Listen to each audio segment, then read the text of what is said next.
All right, ladies and gentlemen, do you feel like you are always being cued to drive your knees out when you're squatting or doing single leg work? You're fighting with everything you have in your glutes to try to get them out there and not have all this game happening. And it's just not working. Maybe you have chronic tension in your hips. Maybe you have knee pain. Maybe it develops as a heel or an arch pain. This is probably for you. Okay.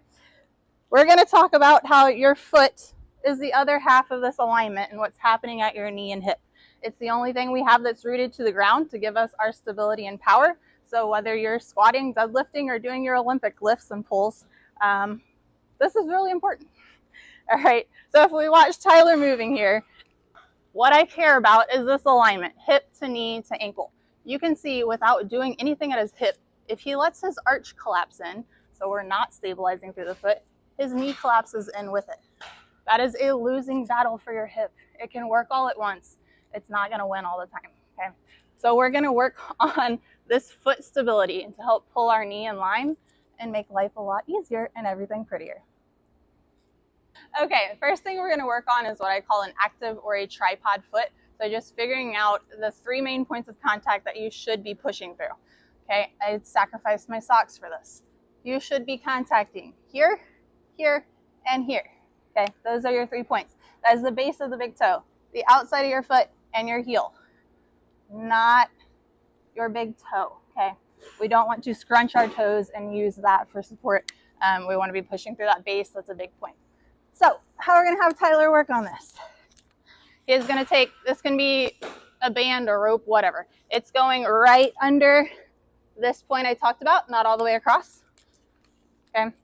He's going to put a little tension out to the side when we get out of the strike zone.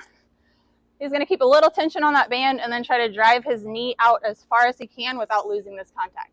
So I want you thinking of pushing through that point, not just passively kind of letting your knee fall out. Okay. Hold that for a few seconds, bring it in. The point of this is if he cheats and leans all the pressure to the outside of his foot, you lose contact with the band. Okay. That's not a good stable base. That's not what we're going to be doing. All right, next one up.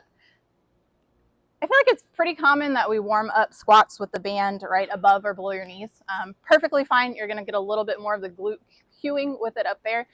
We're going to switch it up a little and take that to right above the ankles. Okay, so same alignment we were talking about, same 3 points.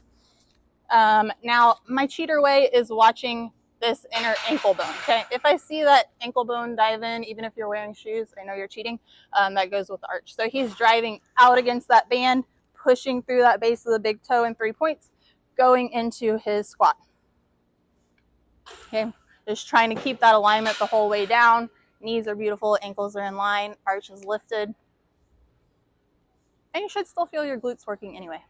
All right, so that's the beginning of trying to get your foot working with you to get you stronger, more powerful, and in less pain. Even if you don't have a band or working on specific things, think about that foot working. If you're squatting, get the feet set before you brace. Hold that perfect alignment all the way down, even if you're standing around, right? Balance, feel stable. We don't want to be like this. Try it out. Let us know how it feels.